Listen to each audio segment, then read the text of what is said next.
he called me, told me, I said, hey bro, I want to open up a studio. So when do we meet? He said, now cannot. I said, the face of every department was me. Then it's like, oh, you just let your legal know also. Then like, oh, that's me lah.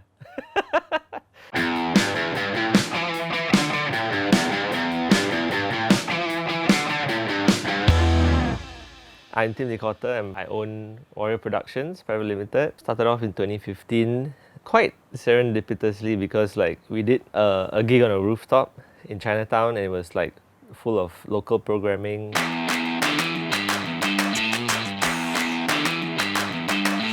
And we want to do it for fun after years of fitting into corporate molds about like doing cover music and everything. And the response was actually quite phenomenal. Then we realized that we had something there. So that was about maybe 3 or 4 months later, we started doing things on a bigger scale with heritage boards, with agencies, with brands.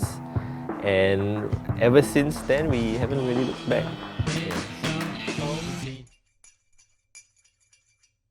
my name is Muhammad Yazid. Been playing music since I was 13 years old. My journey as a player, basically, I started playing, normal joint competitions, Yamaha, Asian Beats. That's how I started. Then after that, playing in the underground scene back then, playing mostly punk rock, playing, funk, playing new age metal. My journey for me back then was like playing for like MediaCorp, Surya Channel, which was, what's the name of the competition? Let me see. Juara.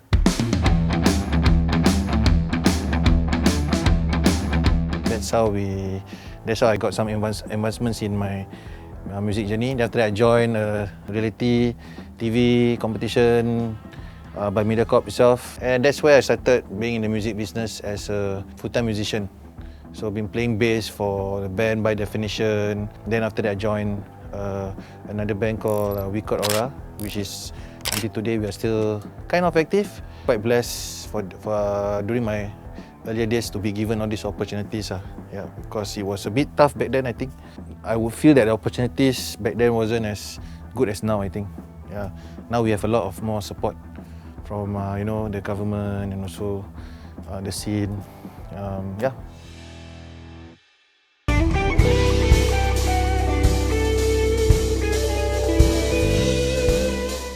At the end of 2014, what I used to do, trying to kind of make this music thing sustainable, was a lot of corporate gigs, a lot of residencies. There was a bloom of original talent. There was a bloom of music that was happening, but everyone didn't want to look at it. Everyone wasn't seeing it. Like anywhere that music used to happen, people were always looking for something familiar. So they were always looking for cover music or not really finding what original creativity was out there.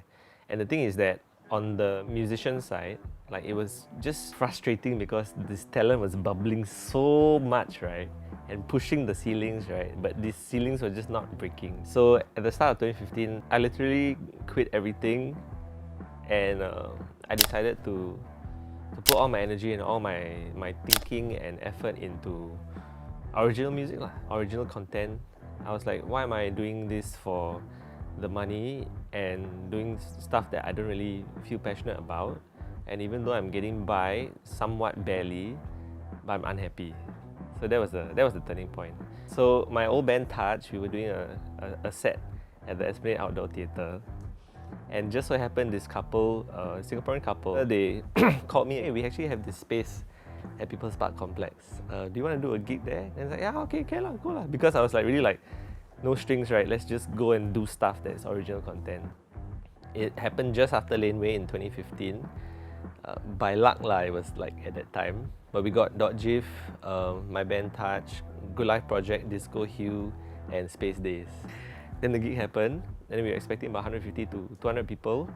1,200 people came. We have something that's special here lah. Like what's going on? This is like, I was frustrated there's no original content, but it seems like audiences also were like, everything else is the same. They wanted something different and something original. So that was the big like aha moment.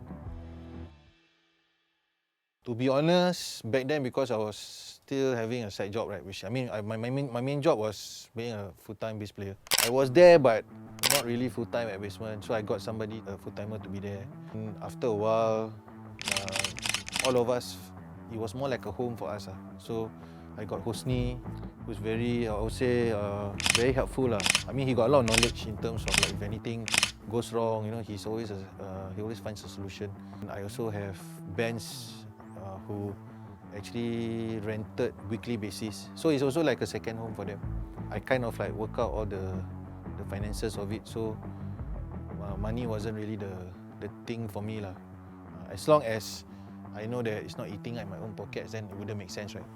So when I drafted the system for Basement Studio back then, jamming was just like a surplus. But I decided 2 years ago, I decided to quit whatever things I've been doing, and I wanted to be full-time in Basement.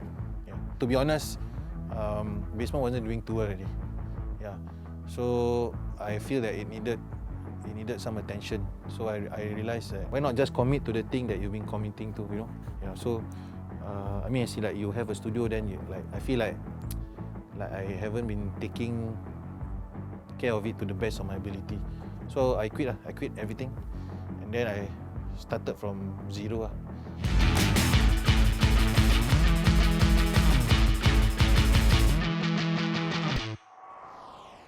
We all were like moving in a lot of different directions because life was getting really busy. So in 2018, but we amicably decided to let's put Getai Group on the shelf first, because most of the time it's me doing all the music stuff, and then let Tim start off his own thing, you know, which is basically the same thing, just a different name.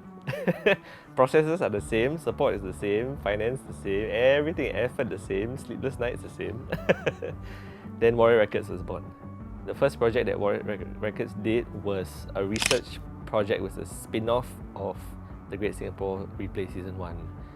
And it was totally like research. So it's like, it wasn't even events, it wasn't even like music, it was just like research. That informed me about how passionate and correctly placed my passion was about Singapore music.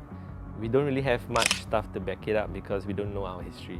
So ever since then, it was all the projects that I've done since then was always trying to incorporate some nuggets of transference of history, you know, whether it's officially or unofficially. You know, even though we're doing something really corporate, but all the talent that we have is actually built on like years and years of practicing music.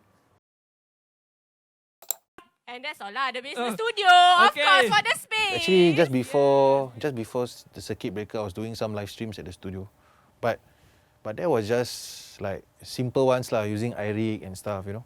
So the first thing I had planned was actually, this is a true story lah. So what happened was, when I came back, right, I wanted to find a way how to do a proper live stream, if possible, something better, something that I've never done before. So I came to the studio every day to actually find out what are the things that needs to be done, why my internet wasn't like, why my streaming was laggy, you know. I had to, even though I didn't have the money, but borrowed money, you know, to just buy a proper laptop for the stream, whatever that needs to be done. And then I think I was in the studio every day for nearly 1 month, but I didn't want to do any streams. I just wanted to make sure I get it right. To be honest, I used my rent money, right? I was supposed to pay rent tomorrow. I was like, okay, you know what? Let me just get this first. I'll think about how to get back that money next day to pay rent lah. So after I got that MacBook, right, everything was quite seamless lah. So I told myself, since I already have something that I know is like I won't have any problems running a live stream, right? I think it's time that maybe I do something for the jammers lah. So I actually offered free recordings to all our jammers, like last 15 minutes I'll record them for free, and I was practicing how to do a decent recording for everybody. So that was my practice for 1 month. Because as a musician myself, when I was during the circuit breaker, I was actually very depressed. Couldn't play music, you couldn't do anything, you know. So I mean, yeah, we can record stuff at home, but it's not the same, you know.